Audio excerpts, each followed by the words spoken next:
salaamaaleykum mbokku internet Waaguñaay TV ñu ngi ñëwaat ak yéen ci seen émission perspective municipale ñu dalaloon fi ku ñuy wax monsieur Aliou Diatta di coordonnateur départementalu SEMI moo doon aussi ancien président conseil consultatif Aliou Diatta ñu ngi lay nuyu. ñoo ngi lay fay Alioune di la jaajëfal di nuyu ñi nga xam ne ñoom ñoo ñuy seetaan ci Waaguñaay TV. d'accord comme ni nga ko xamee rek ñu ngi ci ay perspectives municipales donc ñu amaloon ay waxtaan un peu partout ci couche sociale yëpp donc yow ñu xam la vraiment ci ay responsabilités yoo xam ne war nañ ci mën a ñëw waxtaan ak yow par rapport ak élection yi ñu jëm nii Aliou Diatta lan mën nga mën a wax nan nga ñu mën a expliquer li nga xam ne mooy couverture maladie universelle. voilà donc jërëjëf Alioune donc d'abord balaa may répondre ci seen question bi ma remercier leen d'abord. féliciter leen ci taxawaay bi ci liggéey bu rafet bi nga xam ne moom la Waaguñaay TV di liggéey ndax tey jàpp naa ne bokk ngeen ci ñi tax tey ñi nga xam ne dañoo nekk au niveau de la localité yor ay ndomba tànk wala ñu doon ay kilifa ngi invité leen woo leen ñu waxtaan ak yéen donc loolu am na solo je pense que dañuy ñaan yàlla loolu gën a continuer jëm ci kanam incha allah. donc CMU defe naa nag ku ko déggul itam man boo ko xamul mooy couverture maladie universelle politique état la ci yombal faju boo feebaree nga mën a faju parce que dañu gisoon ne bourse sociale bu Sénégal bari woon na ñoo xam ne boo dul liggéeykat boo nekkul ci état mbaa nga nekk ci entreprise privée soo feebaree da ngay am jafe-jafe pour faju si tu n'as pas les moyens doo mën a faju donc la CMU ñëw indi couverture maladie universelle indi ci yombal faju boo feebaree même loo am as néew nga mën ci faju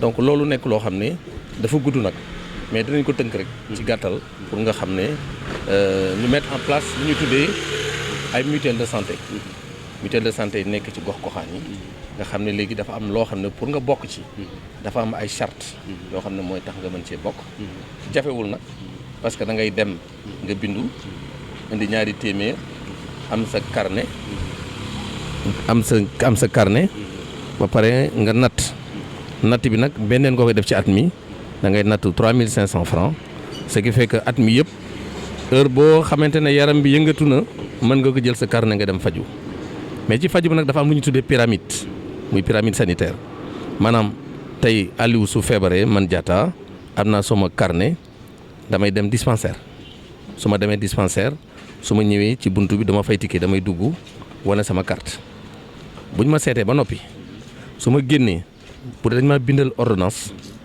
bu fekkee am na ci biir dispensaire bi ma nekk li may fay mooy 20% maanaam bu dee ordonnance bi day jar 1000 francs 200 francs laay fay 800 francs bi mutuelle bi moo koy fay kooku mooy pyramide bu fekkee dafa jëm ci poste de santé mooy premier niveau. mu am deuxième niveau moom la ñuy wax centre de santé maanaam tey ñëw nga xool nañ la ci poste bi mais jàpp nañ la yow lii la jàpp ñun poste santé mën ñu ko faj dañ lay yóbbu centre de santé par exemple ma dem la yóbbu Gaspard Camara wala yóbbu la feneen ñu baal ma ci publicité bi mais day wax niveau yi la ñuy wax rek quoi pour ñu mën ko comprendre léegi soo demee ba foofu itam li nga defoon ci dispensaire moom ngay defaat foofu maanaam da ngay dem yóbbu li nga war a yóbbu soo demee nga wane sa carnet soo wane sa carnet 20% ngay fay man ma fay 80% en tant que mutuelle da nga def analyse da nga def beneen boo xamante ni mi ngi bokk ci la liñ la bindal ba pare nga war koo yóbbu pour ñu mën a xool sa yaram mais toujours est-il que rek jàppal ne luñ la mën a nattal foofu ci loo war a fay xayma ko ci 20% rek 80% bi mutuelle bi moo koy fay donc loolu mooy li nga xamante ne mooy tey su fekkee ne man sama poste diisul wala ma dem ci foo xam ne war naa mën a fay loo xamante ne dina toll ci ay 100 000 CFA ak yu mel noonu ku war a fay 100 000 CFA nga ñëw ne la fayal 20 000 donc kon war nga xam ne loolu am na njëriñ. d'accord léegi loolu defe naa amul tranche d'âge. amul góor amul jigéen amul mag amul ndaw sauf que xale yi nga xam ne donc ñooñu mooy ñi ñu yóbbaale mooy le 0 à 5 ans. même seen faju c'est gratuit. c'est gratuit maintenant au-delà de ça donc da ngay nekk koo xam ne loolee daf lay war ci li nga xam ne noonu koy def beneen échelon bu mujj bi sax mooy hôpital maanaam bu demee ba yegg hôpital mën nañ cee wax wala bu la neexee bu ñu demee au cours du débat voilà donc parce que léegi par exemple soo duggee niveau centre de santé mën nga dem niveau hôpital donc niveau hôpital bi ba léegi daf lay topp maanaam 20% 80% daf lay topp soo demee hôpital tey mën nga dem hôpital par exemple def scanner xam nga scanner boo seetloo dafa cher waaw donc léegi imagine la tey nga war dem scanner nga war a fay lu tolloog ay 80 000 francs CFA mbaa nga fay 100 000 francs nga ñëw ñu fay loolu scanner 20 000 80 000 ñu boot ko donc loolu am na solo c'est important donc loolu mooy vraiment feebar mën a faju ci njëg bu yomb mooy donc ñetti pàcc la nga fay benn ma fay ñaar d'accord donc ay cas social ak yu demee noonu yëpp pratiquement SEMU daal réglé na ko. voilà mooy cas social. parce que tey bu fekkee ne man Aliou man liggéeyuma du ma fonctionnaire. nekkuma ci entreprise su ma feebaree ku ma jël en charge sama bopp. d'accord su ma amul doole kon day metti ci man. loolu lan la dimbali ci par exemple ki nga xam ne ñooy autorités yi nga xam ne ñoo nekk ci kii bi à savoir la mairie. non mais bari na ma jox la benn exemple. le maire actuel. bi mu ñëwee léegi mais dafa enrôler tous les élèves de la commune ci SEMU élèves man may coordonnateur SEMU élèves au niveau départemental dans les 19 communes de Dakar enrôlement bi mu def ba jox xale yi tey mën nga dem ci école yi nga jël sa micro ngeen dem ngeen xool ba xam école bu ngeen mën ci dem ci école yi nekk ci commune bi yëpp dafa leen a enrôler loolu laata bon bi mu ñëwee la nii. bi mu nekkee donc avant bi mu nekk maire nii. l'ancien maire Feu Doudi Sagna defu ko. non loolu amul woon. ok franchement loolu amul woon bi mu ñëwee moom moo enrôlé li nga xamante ne mooy école yi fi nekk élèves yi nekk fii yëpp ci école élémentaire ñoom ñëpp la enrôlé sans exception. mat nañu li ma la mën a xayma. mat nañu tolloog presque 4000 élèves. ci école yi nga ci classe école yi fi nekk diggante école yi ma mën a lim muy Ndari Niang Biscuiterie Amadou Diagne Woré. mais loolu ci yan condition la woon dafa am ay conditions wala. am na non c'est-à-dire xam nga tey par exemple tey xam nga pour jàppale mooy li ma c'est-à-dire jàppale communauté. xam nga communauté boo koy jàppale. parce que man tey sama doom su fekkee dafa bu feebaree maa ko jël en charge. su ma gisee koo xam ne moo may jàppale ci bu feebaree. mais Aliou loolu damay jël. si dafa may dimbali donc léegi de ce fait xale bi dafay yor carte am.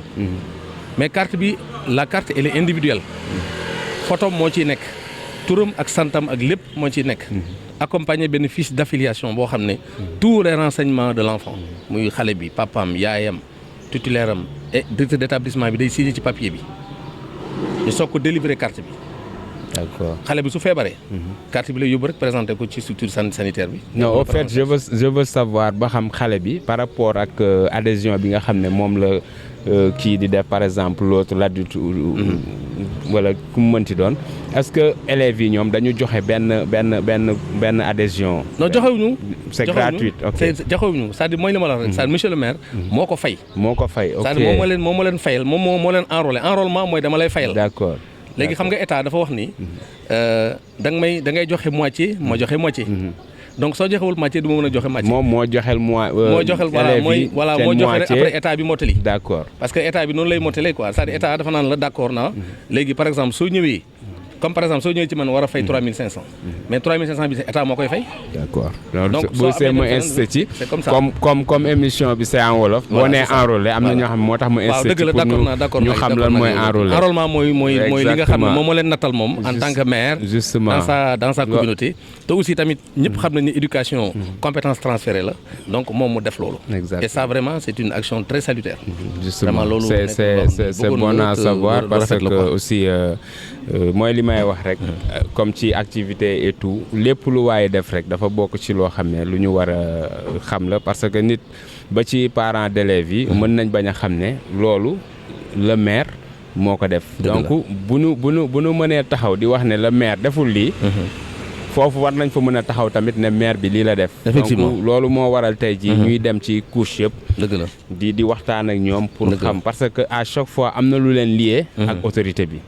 tu vois ñu gis na tamit deuxièmement yow yaay président C3 muy benn association boo xam dafa regrouper ay association yu bëri. est-ce que mën nañ xam aussi C3 ñaata association la regrouper commune bi. waaw 3C mooy cadre de concertation citoyenne.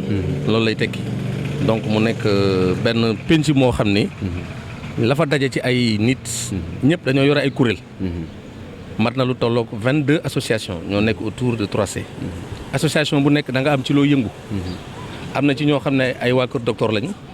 am na ci ñoo xam ne seen xam-xam mi ngi màcc ci wàllu xarala.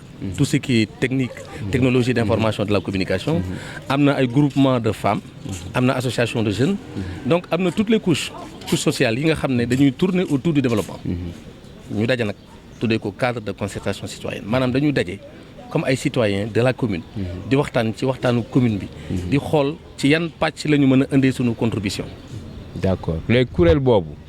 nga xam ne lu am importance ngay wax ni parce que kuréel bi ñu mu dajale pratiquement dafa bari ñu nekk ci côté santé ak ñu côté nekk ci média mën nañ wax ne ñu ngi ci et tout ça léegi kuréel boobu ndax dañu am benn fu nu allié par rapport ak élection yi di ñëw waaw wala déet. waaw donc xam nga su fekkee dañoo dem ci wàllu yoon ñëpp xam nañu ne association. kuréel yu mel noonu day nekk kuréel apolitique. si maanaam duñu yëngu ci wàllu politique. mais danañu yëngu ci wàllu développement gox bi. mën naa la jox benn exemple. ci actuellement fi mu ne nii dañu am benn partenaire. boo xam ne dañuy liggéey ak moom. boo jëlee ci fànn bi nga xam ne mooy par exemple soo demee ci wàllu TIC. TIC. bi ñu amee partenaire bi daf ñu offriroon ay matériel ordinateur. ñu jël ordinateur yi yóbbu ko école biscuiterie parce que école biscuiterie dañ ko doon def phase test pour que ñu fexe ba indiwaat li nga xam ne moom la nekkoon ci biir école mooy xale bi à bas âge mu commencé du laal outil informatique. ñu démarré ci loolu. mais bi ñuy démarré et puis avec l'appui de monsieur le maire monsieur Djibril Wade moo ñu accompagné. ci yenn jumtukaay yoo xam ne amuñu ko woon parce que on avait des machines. mais par exemple disposition wu matériels yi sewaan yi ay table banc ay chaise table yi waroon teg ordinateur bi wifi bi waroon am ba ci vidéo projecteur yi xeet yu mel noonu yëpp moo ñu ci accompagné pour que xale yi dëkk ci commune bi di mën a dem defi formation bi ñi ko jëkk a def parce que dafa am 2 niveaux. dafa am niveau bu nga xam ne c'est gratuit maanaam tey yow à l'une soo fekkee mësuloo laal machine ordinateur mën nga ñëw def formation bi pour 15 jours ñu jàngal la bureautique informatique soo paree initiation ngay def quoi boo paree ñu jox la sa attestation mais am na koo xam ne par exemple bu dee Mamour Kassé la moom par exemple xam na ordinateur mais am na benn niveau boo xam ne xëy na yeggu fa am na donc loolu mooy 2e niveau dem nag ba 3e niveau nga xam ne bu ñu la formé 3e niveau par exemple jàngale nu ñuy monter site web jàngale nu ñuy defee sérigraphie et cetera donc yu mel noonu soo génnee da ngay am indépendance wu mën a wutal si sa bopp liggéey donc formation yu ñuy def c'est des formations yoo xam ne soo ci paree mën nga dem liggéey maanaam c'est des formations de création d'emploi. da ngay opérationnel. donc loolu lañ ci doon kii muy benn exemple. mën naa joxe également yeneen exemple yoo xam ne am na ci biir. parce que foofu ci wàllu par exemple bu dee ci wàllu TIC la maanaam technologie l'information. mais dem nañu ci wàllu formation des jeunes parce que tey xam nga benn problème la ñu am. biscuiterie. je le prends comme un exemple. commune la boo xam ne suñ ko nattee ci xayma population ça fait 124 000 habitants. mais dafa am 2 tranches. de jeunesse yoo xam ne dañ koy mën a wax xam nga en général dañ naan la boo demee ba am 30 ans génn nga ci cadre jeune dañuy wax ci at mais tey tranche bi de 15 ans à 25 ans sur les 124 000 15 ans 25 ans 65% des jeunes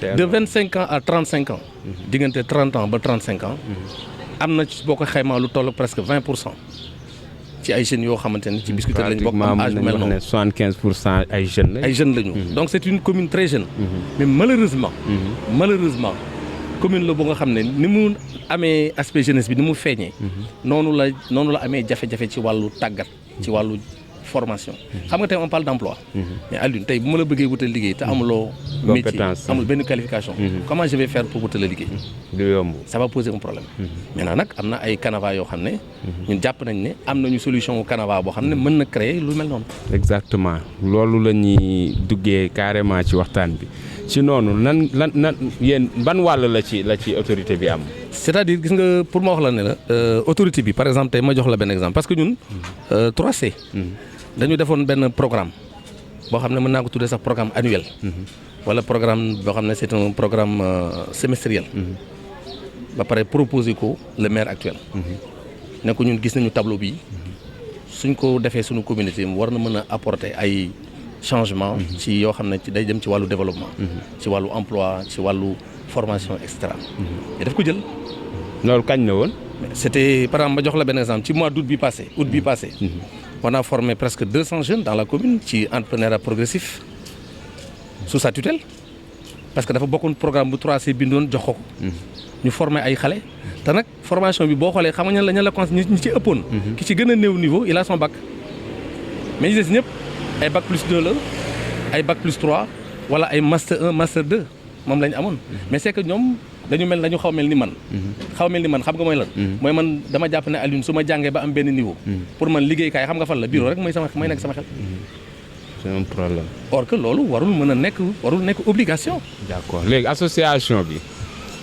bon kañ ngeen ko créer ba tax ngeen xaar bon c'est pas entre parenthèses xaar mooy le fait que Feu Doudou Issa Niasse mu ngi fi woon et tout ça mais kii ngeen mujj adressé seen projet bi. waaw non xam nga Feu Doudou Issa Niasse bi mu fiy nekk. yaa ngi koy wax sànq. man maa nekkoon le coordonnateur du conseil consultatif de la commune. de 2009 à 2014. gis nga li ma lay wax nii. bokk na ci ay chantier gis nga en 2013. dañoo organisé woon semaine de la jeunesse. je crois que les gens qui suivent ñi xamoon. dinañ dégg li may wax. ci ñu ko fekkee woon avec le vieux. yàlla na ko yàlla yërëm te tas ñu ci barkeem 2013 dañu organiser woon semaine de la jeunesse dans la commune def jamono booba ANPEJ bi ngay dégg nii ANEJ la woon à l'époque FNPJ moo yoroon tout ce qui est fonds de projet tey maanaam boo amee projet pour ñu financer ko FNPJ moo koy financer donc ñu amoon grenier Biscuiterie était un grenier au niveau de ANEJ on était la première commune à poser des situations yoo xamante ne dafa jëm ci sunu xale yi fi nekk des jeunes yu nga xam ne qualifiés mais amuñu emploi mais FNPJ ANEJ moo doon orientation d'emploi la woon pour les jeunes maanaam tey mën naa la boo amee projet wala nga ñàkk am projet ma xam li nga bëgg a def mën naa la orienter ci loo xam ne ëllëg mën na laa gën a mën a dimbali mais da nga koy jaaree par FNPJ ñu organiser benn semaine bu mag au niveau du centre de bopp ñu baal ma ci loolu avec le gouverneur avec le sous-préfet à l'époque monsieur Ba ak président USE mais amoon na lu tolloog plus de 500 jeunes de la commune qui s'est retrouvés là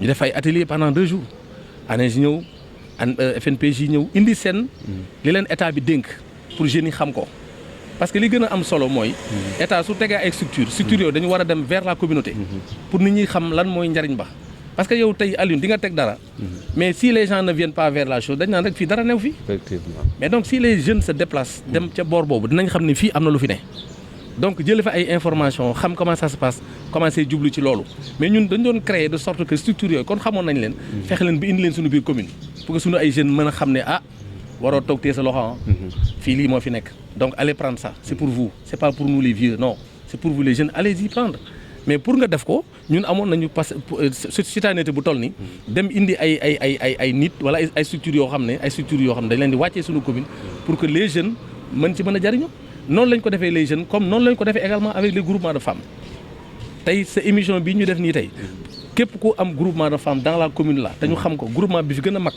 man mii maa ko monté ba pare je suis parti chercher des financements jox leen ko famille di liggéey parce que man dama jàppoon ne pour que commune mën a dox développer li gën a am importance mooy nañu fexe ba nit ñi bañ a ndóol.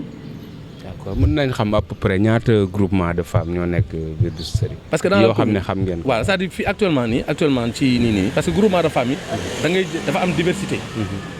am na jigéen ñoo xam ne ay mbootaay la. ñu baal ma ci wax bi. am na ci yoo xam ne association de femmes la reconnue avec récépissé.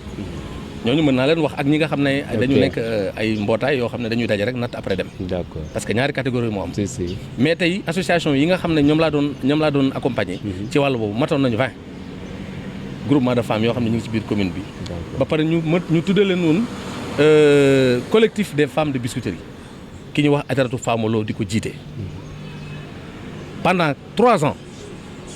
ma accompagné ba ñu xaw a nand mëritiru parce que ñun on a l'habitude bu ñu la accompagné ba nga am taxawaay parce que ñaan xale bu juddoo bu demee ba commencé jàng dox da ngay jéem a seeti leneen c'est comme ça qu'on a fait ñu accompagner leen ci loolu ci ay formation d'ailleurs renforcement de capacité parce que dafa amoon loo xam ne dañ ko seetlu woon dañu amoon benn partenaire bu tuddoon IED noonu la tuddoon mais IED dafa doon def benn formation bu ñu tuddee femme entrepreneur maanaam tey nan la ñu mel nag ñu jël tête de pont yi maanaam les présidentes de femmes de groupement indi leen former leen pour xamal leen ne jigéen war na mën a am entreprise boppam mais naka la koy amee tàggat leen ci loolu ba pare ñoom tam ñu wàccee information ci seen ay kuréel pour que ñu mën ko jariñoo mais en fait jariñoo nañ ko parce que bi ñu amee ay fonds parce que ñun li ñu doon déplorer mooy tey Alioune su ma demee mu nekk sama partenaire ma ne ko dama bëgg nga jàppale samay jigéen mais boo leen jàppale ci wàllu xaalis mais da nga leen jàppale ci wàllu formation parce que gis nañ ñu bari ñoo xam ne boo jëlee koom maanaam xaalis jox leen ko te moo formé wu leen xaalis ba mën naa dig.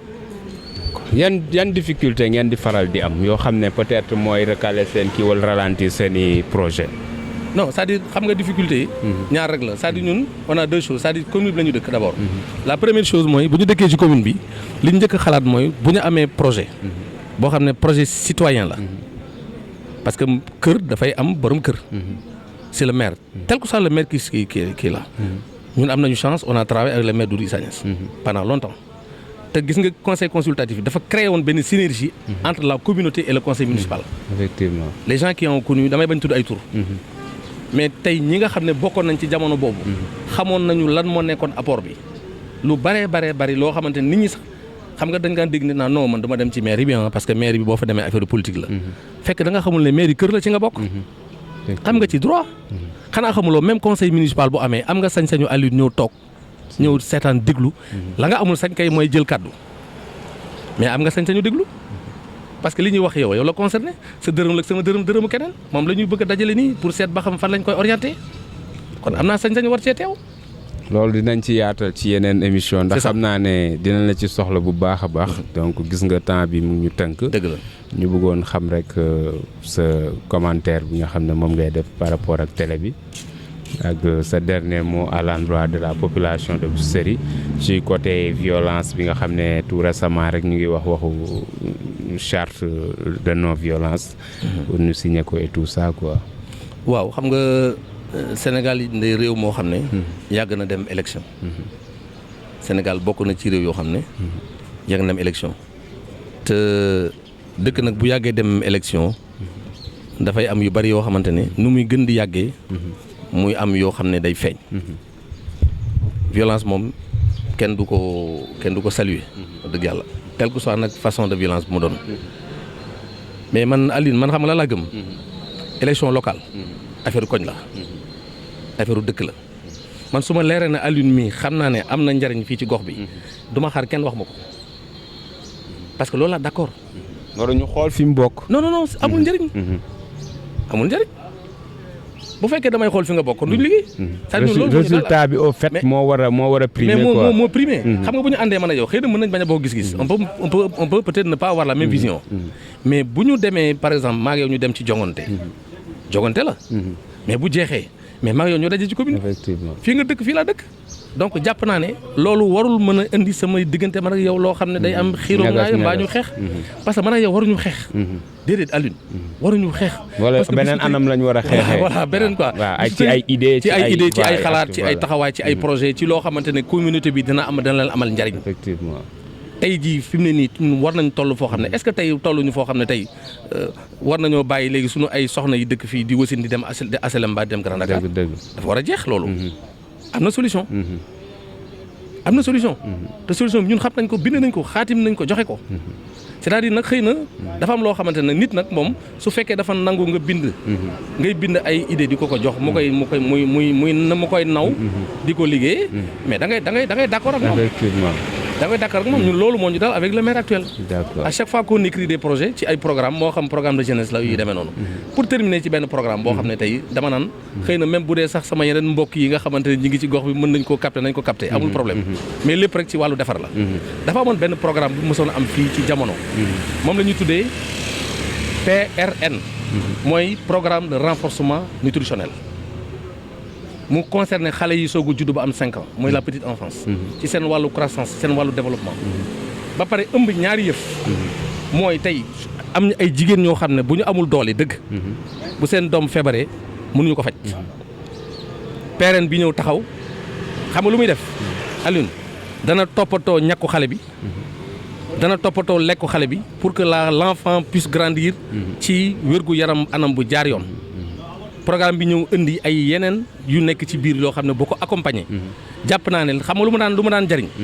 chaque mois 20 000 enfants je dis bien 20 000 enfants de la commune sont suivis par ce projet. D'accord. Le mot de la fin. Donc loolu vraiment di leen remercier comme ni nga ko waxee léegi.